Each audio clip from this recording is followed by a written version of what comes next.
All right. What is up, guys? It's the Marginally Late podcast. I'm here.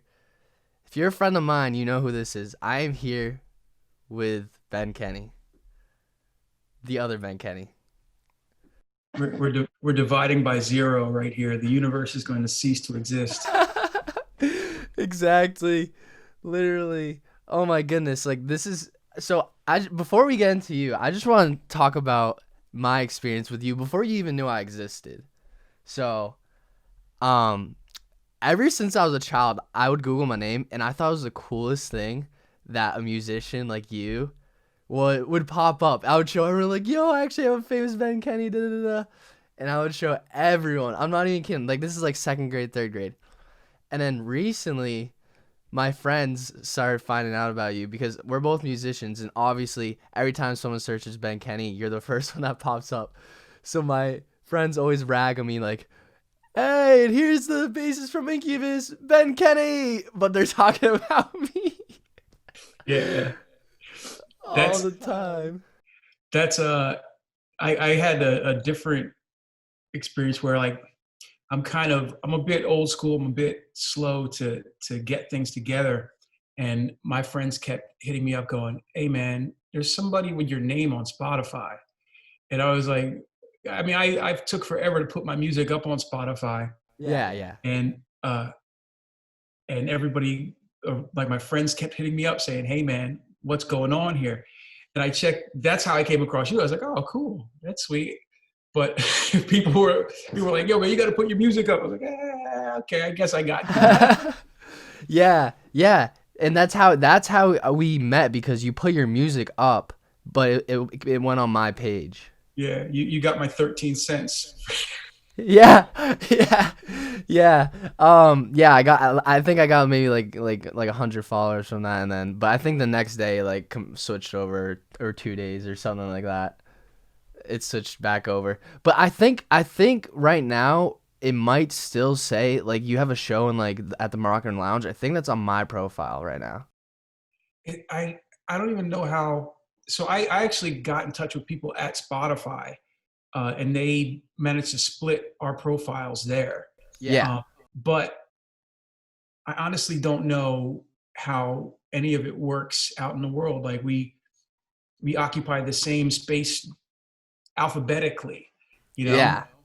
So interesting stuff is going to keep happening. Yeah. But eventually they'll get it right. It happens. Anyone who has the same name, it always happens. I've seen like one artist have like three different people like on like one Spotify page just because it takes a while to separate. I don't know. I think you need to tell people to separate, then they will, or something like. I really don't know how it works. Yeah, it's a good problem to have though. Cross promotion. Yeah, exactly. And I remember on Twitter one time, people like your fans were blowing me up like, "Who is this kid?" or like tagging you and tagging me like, "Who is this? I think they got you on the wrong man, Kenny." And I Yeah, was a couple people a little bit aggressive about that. Like, yo, man, tell them to take it down. I'm like, come on, man. What kind of world do you think this is? yeah, I released a song yesterday too, so. Oh, And nice. yeah, now I have like 20,000 monthly listeners on Spotify, like 22. So it's been kind of, obviously I'm saying that like these small goals for me, you've like done it all. Like you've lived like the every musician's like dream, and I'm saying like, oh nice, I just hit like 100,000 streams on a song. Yeah, but I mean, that kind of stuff, those kind of moments only really happen once. So Oh, they're you're right. just as special, you know? Mm. And I do independent stuff. Like I play in a big band, and I do other stuff outside of that where it's very humble. It's a very like boots on the ground, do it yourself stuff. And I appreciate I appreciate those moments. I've been able to go through those moments a couple of times where I Yeah. came up with a group of musicians and then got to see different projects grow. So I don't know. I look back at those moments, like some of those times are the absolute best times because there's no pressure or Mm. no disappointment. It's just excitement. Yeah. Yeah, and I've heard a lot of people like say on podcasts that like sometimes they wish they could go back before the fame to make music because it was just them creating, just not caring. And now it's all eyes on them that they feel so pressured to create something like great that it just inhibits them to actually create something great because they're overthinking like, what is this guy gonna think? What is this girl gonna think? Stuff like that. Yeah, it sounds cliche when people say it. Sometimes I hear people say it and I'm like, oh yeah, you're just doing the talk, but experiencing it is real. It's when you don't care, when you like don't care deeply inside about anything other than making what you want to make, that you make some pure stuff Mm. and some magical things can happen then that can't happen when you got bills to pay. You know, like, Yeah. that kind of magic is not the same. It's hard to keep that courage. That's like that's a rare thing in music, is people that can be that courageous after they got a house and after they got cars and stuff and they got things to worry about. They still can start writing something and just care about the something that they're making. Yeah. Wow. That's a great perspective. That yeah, because when you got like that, I think that's part of the reason why sometimes I haven't been working as hard as music because I'm scared that because I have to go to school. I'm basically like obviously it's great to have a plan B, but I'm scared that this isn't gonna work out. So I'm setting up everything. I'm putting so much time into my plan B, but instead of just like believing in myself, trying to work on the music to try and at least this past year it's been hectic. I've barely like even like I've made music and I've been able to grow pretty like greatly like in my career compared to before. But like it was just like a off year of me just like like school work where it was just like when I have my free time I'm like I don't even want to I just want to sit and do nothing, you know. Yeah, I feel like that, and I'm playing music all the time, working on music, but there's a lot of time where I need more energy. I wish I like I wish I was 20 years younger a lot of the time, because when I was in my 20s, I could work on something till 3 in the morning and then Yeah. go to Mhm. sleep and turn around and wake up at 9 in the morning and start over again. And now it's like I put a couple of heavy hours into something and I got to take a break for at least an hour and kind of recharge.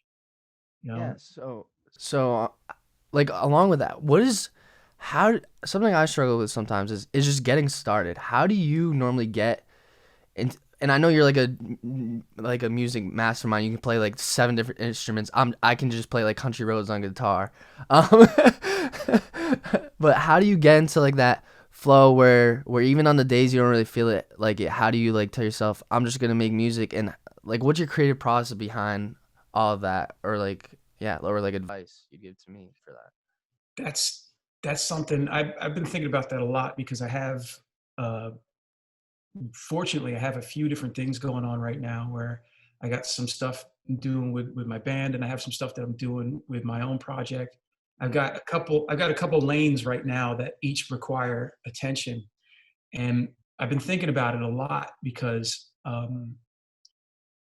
I've been I started recording music around 1991. That was the first time that I recorded my own music, and I was like, okay, here's how it works. And I've learned that you need a lot of inertia, like a ball rolling down a hill. Uh, by the time you get started, you need to have momentum, and you need to have some speed built up, because uh, having something go from an idea, like an idea, and when you're in the shower and you're like, oh, that's a dope song idea, to Yeah. sitting down and starting the process of recording it, however you record, whatever you record with, or whatever you do, to the other end of listening to a finished mix, going, that's done, put it in the bag. That is a that is a long ass journey. Exactly. And that's what daunts me. That's what daunts me some of the time. I think instead of enjoying the process, I think this is gonna take like 40 whatever hours to even finish, and that's what scares me. And sometimes I'm like scared to fail that this song is gonna suck, so then I don't even take the initial leap. You know? And that's not even the only wall you got to climb up and over. You get to I mean, that usually stops most ideas. The length of the process and the amount that you have to climb to get it done. That's usually where a lot of things, and that's first where things die. It's like, oh, it's going to take forever. Mm-hmm. Especially as I've gotten older, I've gotten more critical. Where when I was younger, I could lay down a demo and be like, "Oh, what's wrong with it? It's perfect." And now I'm like the drums, I got to go back and redo those drums. I can't have whack drums, and I have a higher standard for myself, so it's even harder to execute these things. But that's not even like the only hill you can die on. Right. The So with that, what I do to try to stop that from being where it ends is I try to be a little silly, a little goofy, a little whimsical about the the idea, and then I try to protect that feeling. Like I'll wake up. Sometimes I wake up and have a melody in my head or a chord progression in my head, and I'm like, oh man, like, I don't know why it just happens when I wake up a lot, Yeah. and I will I'll go and I'll sit at the piano or I'll pick up a guitar and I'll start to put it together. And once I remember what it is, once I can see what it is, then I kind of like, this will sound really weird, but it's like I build a little bit of a cage around that in my head. I protect that, like that innocent feeling of like, not I got to be somewhere at 6, or my cousin's in town, so I got to make sure that like none of this other stuff that takes up bandwidth. It's like that, just that the thought and the idea of like, oh, this is a special thing that feels good to me. I try to like wrap that up and package it and protect it because it's going to get banged up and beat up. And then I try to I try to like, this very metaphorical kind of hippie shit that I'm talking about in my head, but No, I get what you're saying. It's actually very it sounds it's very like just like I don't know what to say. Just like I don't know what the word is, but it's I you keep going. I respect it. I think it's really I know what you're saying. Like the feeling, protecting that feeling of like when you hear like I wish I could have a feeling of a song like my latest release. I doubt it. I doubted it a lot of times, but I wish I could go back to the feeling when I first made it. I was like, "This is fire," and I wish I could have. That's what you're talking about, basically, or like that special thing that you don't want it to get tarnished. But keep going. Sorry, I interrupted you. so it's like, yeah, that lightning, you try to put that lightning in a bottle and put it to the side for a minute. And then in my head, I know what it's like to go and record a song and just have everything happen in 1 or 2 takes and be like, oh man, that was easy. And the song sounds good and it's done. I also know what it's like to work on a song for 5 years, where I, I'll, I'll record stuff and I'll work and I'll be excited about it when I first start, and then I'll run out of gas, and then it won't Yeah. be sounding as good. And then I'll, I'll kind of get confused and I'll move on. And then a month later, I'll go back to that song, like, why didn't I finish that? That was really good.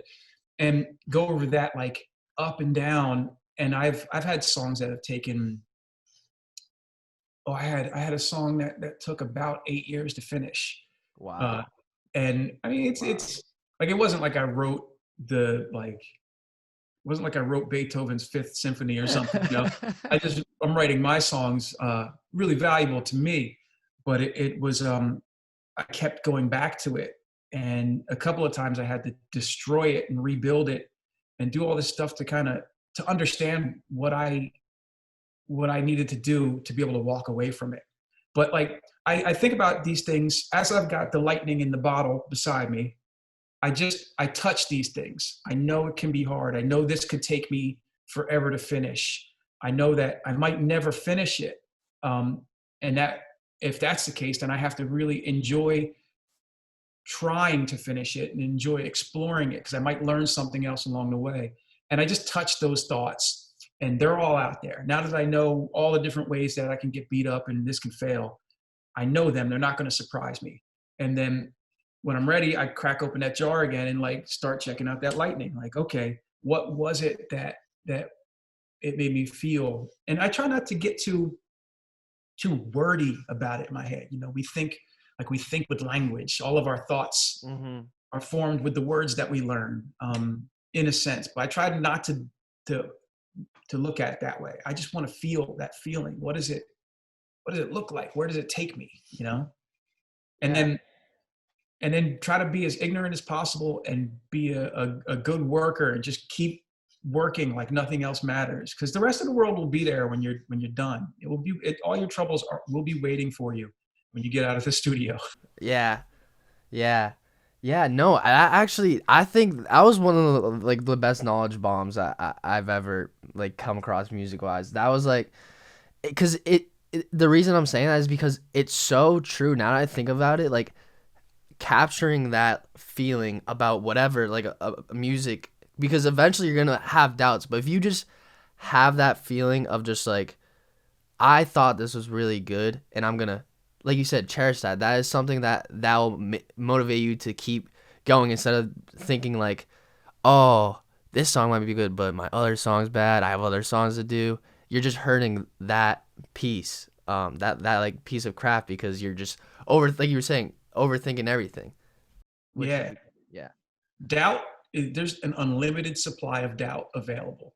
Mm. You can always go and get some doubt off of any shelf anywhere, but the motivation and inspiration, that is not unlimited. That's No. a finite supply. You get some of that, you gotta protect it. that's Yeah. that's how I look at it, because I mean, I I have a full time career with a band that we put all of our effort into it, and I do Hmm. stuff. I come home and I do more stuff outside of that. So I'm like I'm tapping into other reserves of energy, other lanes of inspiration, and I just want to make a lot of stuff, a lot of great stuff, and leave it behind one day. So yeah, it's exhausting. Yeah. Yeah. I feel that. So with your kind of like your start, how did you learn this? Like when you were like my age or whenever, when did you start like learn these instruments? And I guess how many hours were you like putting in? Was it like because you know all these instruments, which is like spectacular. Like how long did that I guess take for you to kind of at least be like decent where you can just like make a like a instrumental, and like how many like I guess how often were you working on it a day, just as like a child or like whenever you started, like because I just picked up the guitar last year, and like I said, like I can't only play country roads. I was just saying that to be funny, but like I know I could look at whatever like tabs or whatever and I could play it. It's just I don't have the theory. I couldn't be like, oh, G and A and then oh yeah, C minor sharp whatever. Like how, yeah, you know my question, but like how long did that take, or like how often were you like working to get to that? I I I started when I was really little. I started when I was 8 years old. I started playing drums, Okay. and I had I have two older brothers who were musicians as well, and they were always playing and doing stuff. And my dad had brought home a drum kit in 1985, and that's when I joined in. Oh, I can play the drums. One brother had a guitar, the other brother had a keyboard, and my pop bought the drum set so everyone could play together. And they were they were like in high school when they were learning, but I was in elementary school, and I it was just this awesome thing to do at first, right? I've Yeah. always loved music. I wanted to be a rock star. I'm fascinated by the whole thing.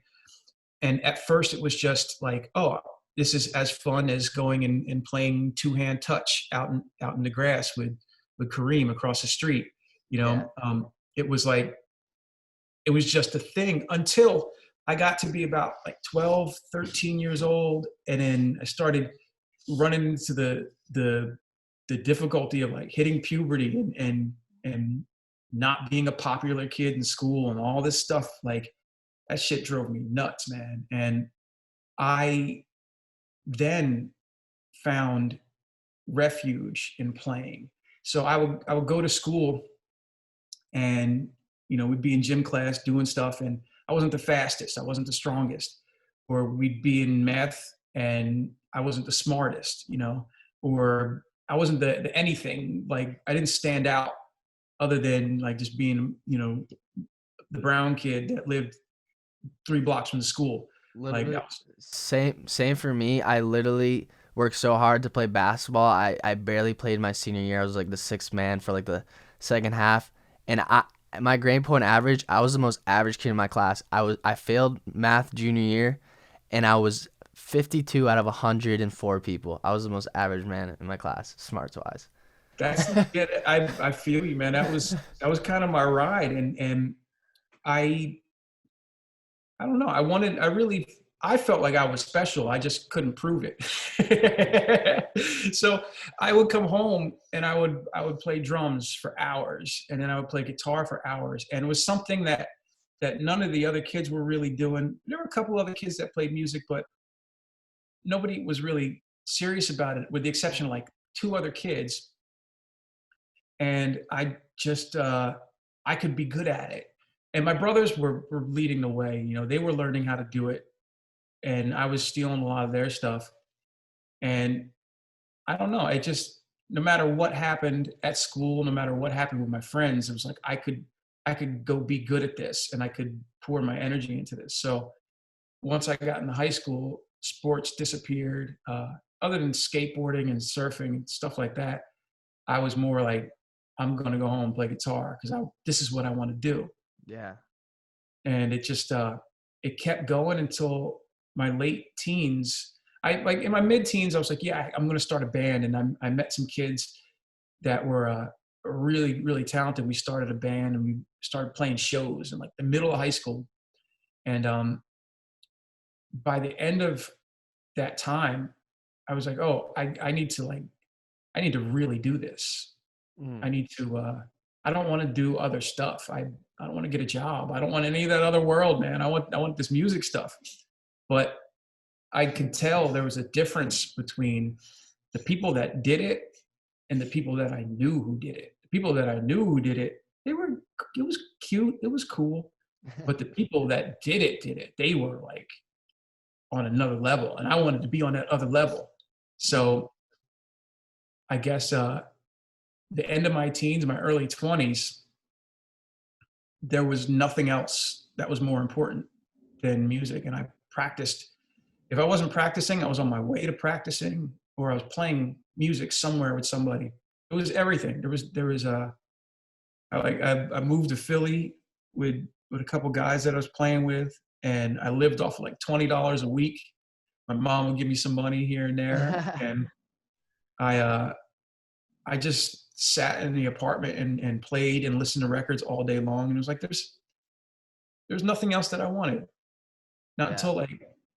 until one day when I woke up and I was like 30 years old, and I was like, okay, I guess I could chill for a minute. Yeah, yeah, yeah. That's honestly so inspiring because like what I was saying yesterday about, I mean yesterday, like before about like the whole like plan A, plan B. I'm just so scared that I feel like I don't believe in myself enough that I'm doing all these things. Like you said, you were living off $20. You went for it. You wanted to be a musician. I want to be a musician, but I'm putting all my time in something else that could give me a potential stable career in case I didn't. It's almost as if like I don't believe in myself, as if like I'm doing everything else, but like this is just a side thing instead of just going like all for it. And I think my mindset, I think I'm just trying to set myself up, get some money now so then I can move to like whatever, wherever, and really focus on music for like however many of years and really try and see if I can do something with it. I don't know. It's just like a constant struggle, I guess. I mean, you could possibly, I don't know if you could steer the two roads to cross paths, like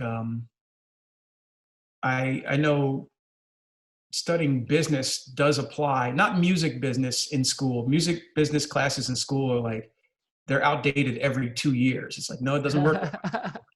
But studying business in general, that's always useful. I wish I knew more about business because that's where I get bit in the ass. Yeah. Um, and it's a valuable tool. I mean, I don't really know. I never really I never really had a plan B, and luckily That's I never had kids or anything that I had to be responsible for. Because there were dudes that were way more talented than me that yeah. I was coming up with who would get a girl pregnant, and then that was the end of that. It was Yeah. like time to go Mhm. to work. Time to go to work. But I think that's beautiful that you didn't have a plan B. You really believed in yourself, which is something amazing. And I'm about to graduate with a business degree, and I own a business with my dad. I started a little bait and tackle shop, so I already own a business. So, but basically, I think once I graduate, I think I'll have more free time. I think I was just setting myself up because I was going to school and I just didn't. I was like working really hard. Like I'm graduating a semester early, and now I have a business, and I want to set up the business so that I could be getting paid money without having to work 40. Well, I do work 40 hours a week without having to be there 5 days a week. So I'm there 3 to 4 days because me and my dad switch off.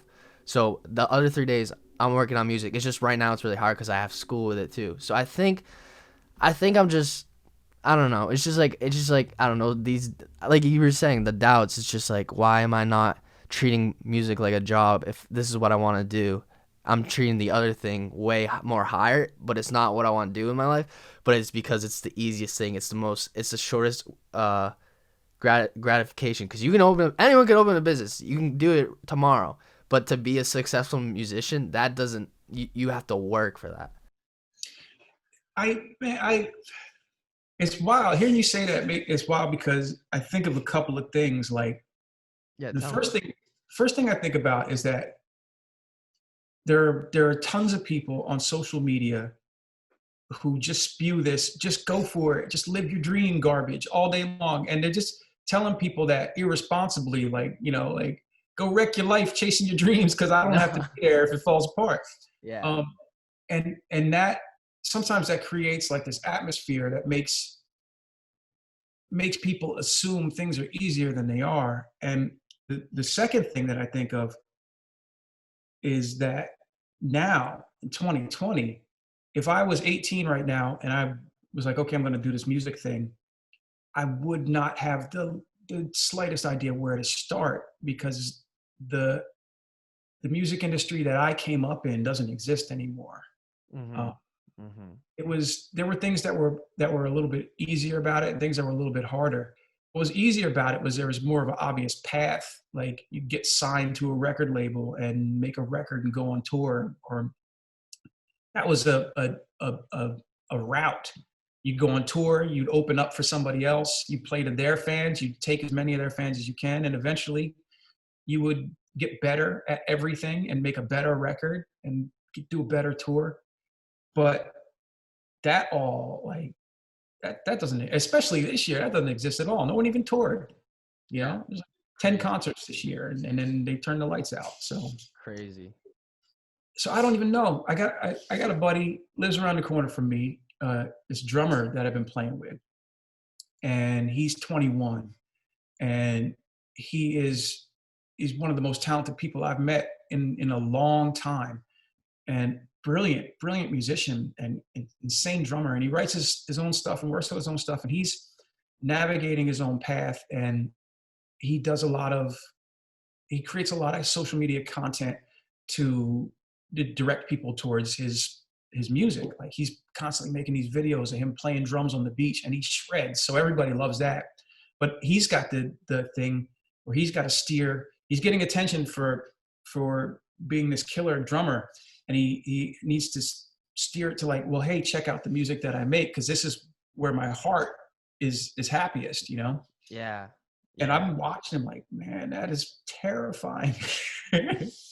Yeah. I feel that I was talking to a kid the other day.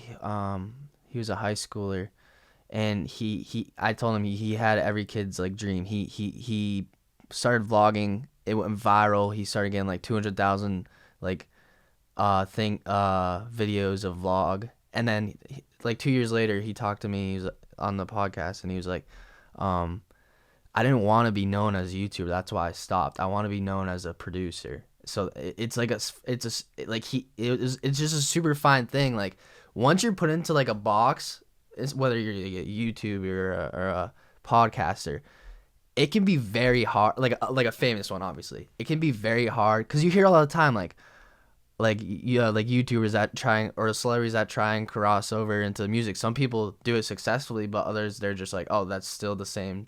They're just a YouTuber. They're just a Disney Channel star. So it's kind of like I don't know, like a tough thing to. It's either you do the thing you want to do, or you do the thing that you have the attention for right now. It's kind of like you have to like peel back and like.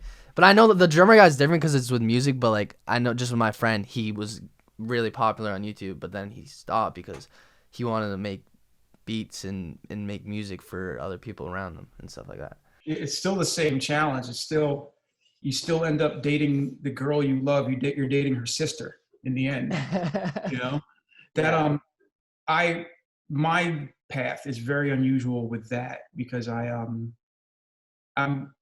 extremely fortunate with that because I'm a drummer, at my core, at my center, but Okay. I'm not as good of a drummer as I am a bass player. And I'm also a guitarist, but I'm probably a better guitarist than I am anything else. But I'm like, I started playing drums. I love every instrument. I love anything that I can make noise with. You give me a can with two nickels in it, and if I can groove it, I'm excited. But for me, like I am not really. I got one wheel. I got two wheels in the lane that I've always wanted to be in, and two wheels in another lane that's making my experience more rich. Like when I started this whole thing, I either wanted to be a drummer or I wanted to be the lead singer of Duran Duran, you know. And now I'm a bass player for a band that tours the world, Yeah. and it's dope. It's not really like it's not a downgrade. It's the neighbor. So I'm stoked on it. I still get to play drums for stuff too, so I'm excited about that. But it's just unusual. Everybody else, I don't know. I wouldn't want to make anybody expect that because I don't know. I don't know exactly how I got so fortunate for that. Because Yeah. I could be a front of house engineer, and I would be down with that, and I'd be stoked. I wouldn't get to play, and I always would want to be playing the music. You Yeah. know, there's other things that I could do. I think well enough to have a job with, but I got really lucky. Really Yeah. lucky. And I think that's just a testament to your hard work. Um, you had the you worked really hard. From what I obviously you know your life. I don't really know your life, but it sounds like you really worked hard. And when you had and you stacked all the cards, so when whenever the opportunity happened, you were like, yeah, I can play all these instruments. I'm dope. Let's do this. I'm not sure what that was or like how that happened. Maybe you want to go into that, like how you kind of first dipped your foot into the industry, or like what happened, or like how you started your whole like rock star career. It kind of, I try to not drag on because I'll tell stories all night. No, no worries. I have as much time as you as it's up to you. Just let me know when you want to finish this, and I'll be like, all right, thank you so much. So just there you Well, go. I'll give you my quick rundown of the important points. Mhm. It was like 98 where I had a band that I played guitar for, and the drummer and the bass player and the three of us moved out to Philadelphia. We lived in New Jersey, like down by the beach in New Jersey, which there's a music scene down there, a really strong music scene, but it's got this low ceiling. You can get to the point that you're playing to a few hundred people a night, and then from there you have to make a leap to like the national stage, which is way different. Mhm. So we were in Jersey, and we weren't really killing it, but we were a really good band, and we had a bunch of friends in Philly, a bunch of friends in New York. We chose to move to Philly because we could afford to. Even back then, you couldn't pay for New York, and now it's not even an option. Yeah, yeah. Um, so we went to Philly and started doing the grind, and we didn't really have any success with the band. And as it was starting to fall apart, I needed I needed some kind of income because we had like I had to make at least $300 $400 a month to make my rent. Which, like, it's unbelievable to even hear myself say that, but you know, I wish it only cost that much to have a spot. Yeah. Yeah, But, exactly. but we the other guys picked up 9 to 5s, and I managed to get my foot in the door with a couple of gigs, like pickup gigs, bands that were playing covers at restaurants and stuff like that. There were 2 or 3 people that I met that had gigging bands, and I started working with them. And that gave me a bunch of different things. That gave me a stack of songs that I had to learn, stuff that I never would have learned if there wasn't money on the other side of it.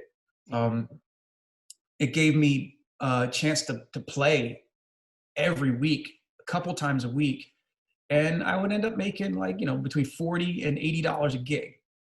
And it started to pick up steam, and I started to get hired. And the weird thing about it was, the more bands that I joined, the more bands I wanted me to play in. And then I started to learn, like, what's going on here. Like, I'm not the star. They don't want me because of whatever. They want somebody to come in and knock it out and not be an asshole. Yeah. And I focused on that and gained momentum.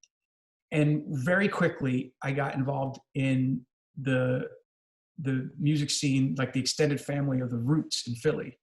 At that time, the whole time the Roots have existed, every road in Philly kind of leads up to them. They've put more artists on than anybody. They've gotten more people record deals. They've really they planted a lot of seeds around Philly. And I ended up working with a bunch of artists that they were producing. And then that led to me working with the Roots. And then I joined the Roots, and then I'm touring with the Roots. And, like, in a matter of just a couple of years, I went from, like, Ma, can I get like $60 this week? Cause I need the shoes on sale at Ross. And I Yeah. need these Nikes are only $30. I got to get them while I can. And going from that to being like, I'm going to buy another guitar. Like, sweet. Yeah. Yeah. I'm touring with the Roots, and that quickly led to Incubus having an interest in me, and those guys asking me to join, and that's what I've been doing for, like, the last 20 years. And something that, like, I've spent the last few years just in awe of is that all along that journey, there were people who wanted to see me succeed. There were people who saw me when I didn't even know anybody was checking me out. And there are people that were like, I like this guy. Let's get this guy. This guy would be good for it. There are people that liked what I was doing and liked me. And there are so many better players, so many better musicians. There were people who were friendlier, people who were nicer to be around. Like, in every checkbox in your create a player, there were people who were more advanced than I was at those attributes. But for whatever reason, really, really special people took a liking to me and wanted to invite me into their projects. And now I have a house that I live in, and I have a career, and I've been playing music for 20 years. And it's like, how did this happen? I practiced, I played, I did the best I could do. I got some talent, but there were people who really looked out for me. That blows my mind. I almost lose sleep over it. I'm like, man, this is crazy. Hindsight 2020. Yeah. Something amazing like that. So I have this 35-year-old friend of mine, who's actually a fan of Incubus, and he's seen you like 5 times, like, the band play. And I asked him if he had any questions. So I just have, like, a question I'm going to pick one. He asked, did they have any crazy asks in their rider while on tour? His name's Greg Pelletier. He lives near me, but he when he was, like, a young kid, he would go and see you guys play. Like, he said at least 5 times he's seen you live in concert. So, but yeah. I was really, the guys in my band are the most mellow people in the music industry. They are they are absolutely Californian surfers. They're and it's great because I'm like I've mellowed out, but I tend to be a pretty uptight person. I'm from New Jersey. I'm in a hurry. Yeah. Everything pisses me off. Everything could be better, and like that's in my DNA. Yeah. But these guys are like the most like just let it slide, let it ride kind of crew. And there's nothing there's nothing really odd or eccentric, which is surprising because every other band, like all of our friends in other bands, all the people that I meet, there's usually like one dude that's a real weirdo and like on some other shit altogether. At least one. Sometimes it's a whole band of dudes that are like, man, I love your music. I'm never going to invite you into my house because I don't know what will happen. Yeah, But yeah, yeah. these guys are like they're they're relaxed, they're mellow and kind of gentle people, and we end up. I mean, I've been in the band for 17 years, and that's like I I I don't know many bands that last 17 years. You Yeah. know, it's kind of crazy. So it's a testament to how mellow and cohesive everything is. And there's nothing really crazy on the rider. Like we got some gluten-free stuff, we got some That's vegetables. awesome. It's about as uptight as it gets, you know. Like That's awesome. I like to make sure there's a good bottle of scotch on the rider. So if, you know, if Yeah. somebody is hanging out after the show, I got some friends in town, we can chop it up for a few hours before it's time to get on the bus, you know. Yeah. And then another question he asks is, so when you joined the band, I guess his friend was just like, "Oh, who is this new guy?" Da, da, da. Was there? Do you have any story where like you experienced some like weird blowback from when you first joined, or was everything just like, "All right, I'm in this now, like awesome." Yeah, so I joined the band and um, we were off to the races with writing a record and recording, and every day was awesome with the band. Like I'm having a great time with the band. But after a couple of months, it's like, oh, let me see what people are saying, you know. And I like poke my head on the internet, and there was essentially like a movement. Was like, this guy is the worst musician in the world. He's a jerk. He eats kittens and babies, and he should be fired from the band. And like, there were people, and I get it, man. Like, I I know when you experience an album or a band or just a piece of music at a key point in your life, it's more than just like, I like this song. It's everything. I like the artwork to this album. I like these guys wear cool clothes and they even did this one thing once that was cool. You become, uh, you kind of get swept up in the whole thing. And uh, if you're like the albums that the band made before I joined the band were huge, and there are a lot of people that's like, that is the record at this point in my life, which means that's the soundtrack to this moment. And the details are important to them, like the fact that there was a different guy playing bass is important to them. You change that and it's like you ruin the formula for perfection. And it even before hearing a note, people can be like, it's not going to be as good because it's not that thing that I attached all this stuff to. So people were pissed, Yeah. and people were kind of nasty. There even were people that would say messed up. We would do meet and greets, and there were people who would refuse to shake my hand. And there were people that would be That like, bad. "Oh yeah." I mean, there was a Facebook group at one point called "Kill Ben Kenney." I don't think it exists anymore, but I remember like I had like my little Facebook account, and I came across it. I was like, well, I never did nothing to any of y'all. Why y'all That's hate wild. me? But I get it, you know. It's at the end of the day, I was like, I'll play as good as I can play. And these four guys in the band think I'm the tits. So I'm just gonna keep I'm gonna keep going and not worry about it. And I had to get my head around it. I never dealt with it in the roots. I never dealt with it in another situation where it was like, oh, you're the new guy. Oh, I hate you. Yeah. Yeah. I, people 15 years into it, just a couple years ago, people were like, oh, Ben, he's the new guy. I'm like, new guy? Like, I've been here forever, man. The new But guy. Are you kidding me? it, That's awesome. so the lesson that I kind of got out of it was that I got reminded that the job of being a musician and being an entertainer and all that, it it depends on what people think of what you're doing and how it makes them feel. It's not like framing houses where if everything is square and flush, you are a good framer. Hmm. You are a needed thing.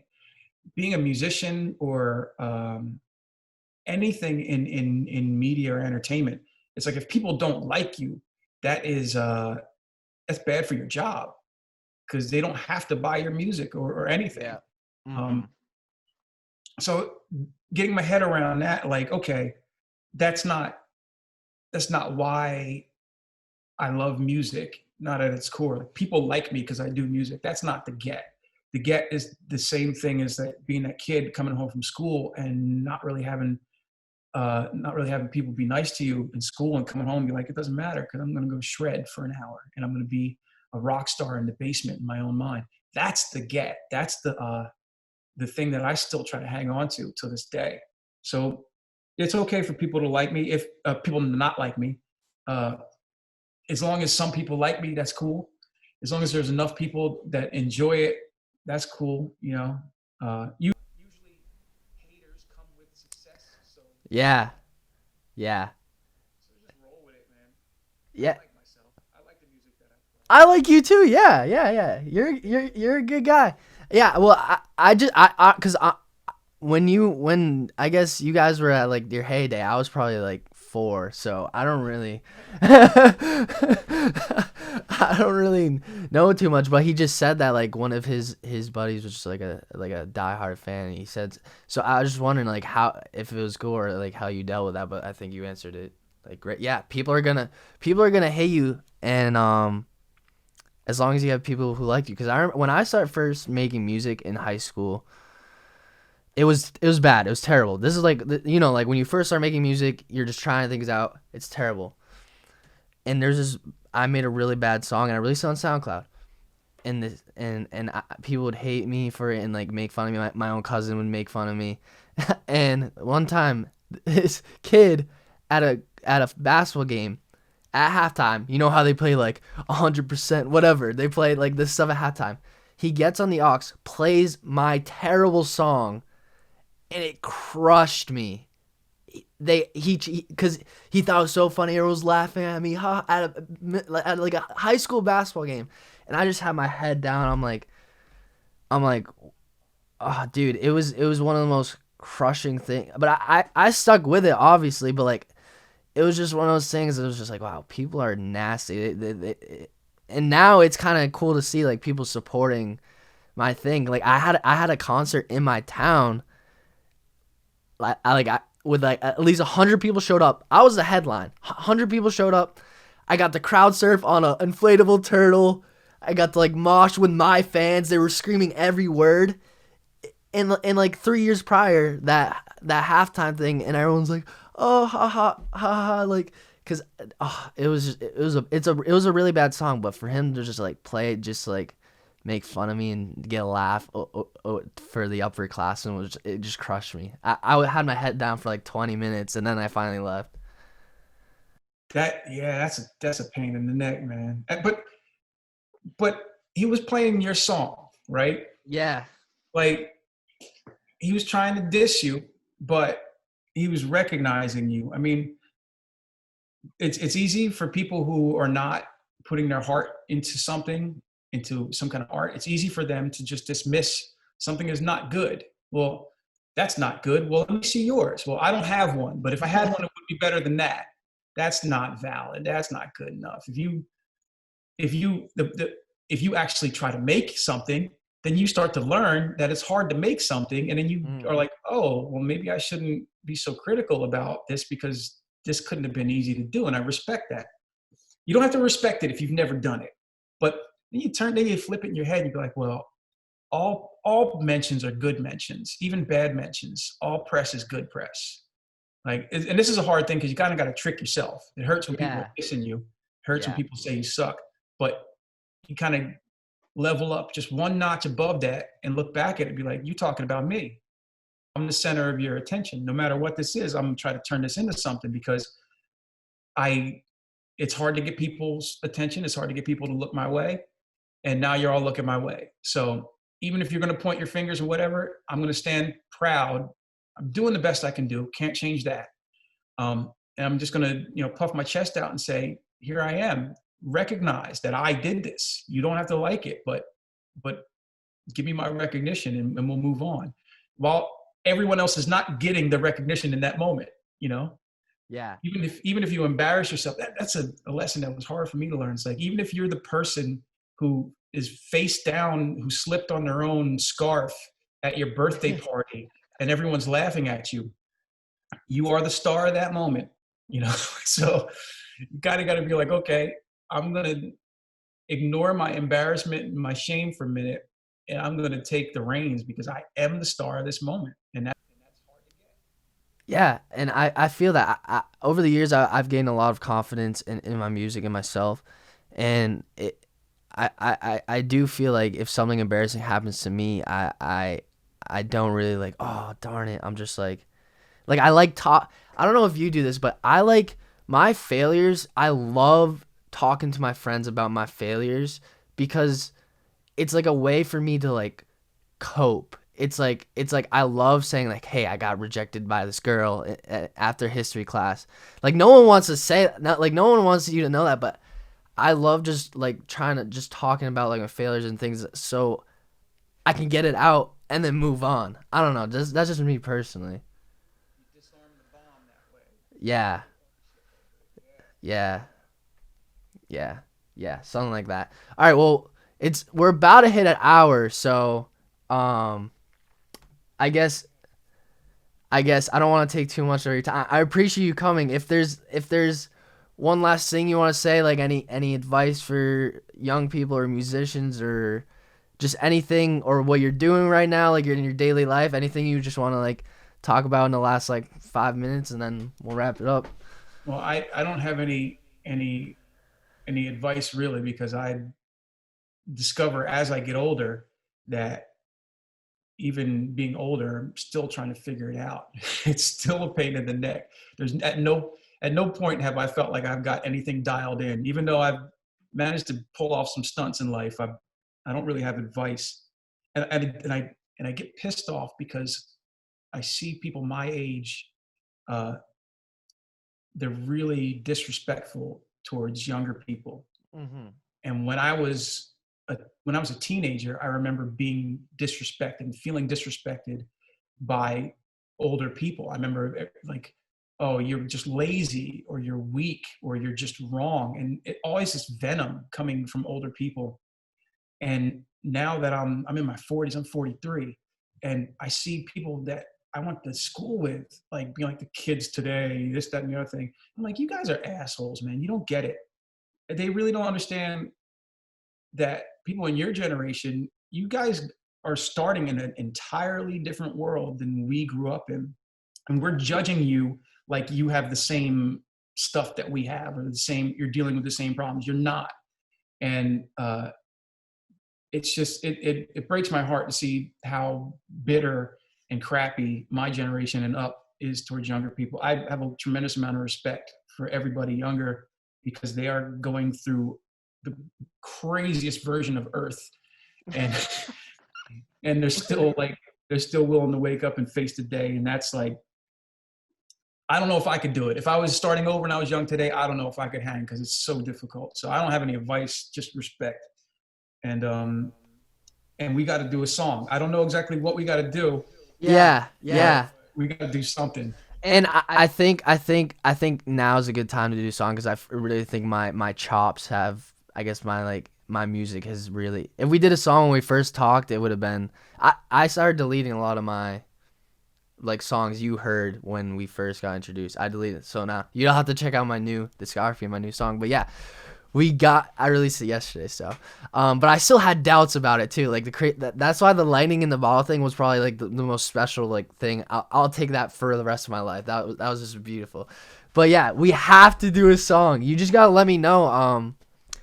And I don't know, we could do it over Zoom or I've never like really like it's normally just me looking up YouTube beats. I do work with one guy who makes music, but I've never really like sat down like from scratch.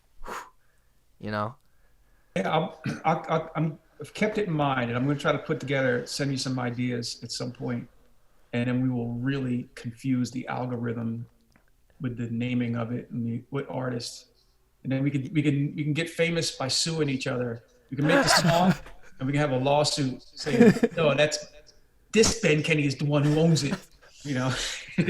Yeah, that'd be hilarious. That'd be good, some good PR. But yeah, seriously, I would love to make a song with you, no matter what it is. And I feel I'm really confident that I'm starting to make way better music than I ever have, and I still have way more to go. I feel like this isn't even like the.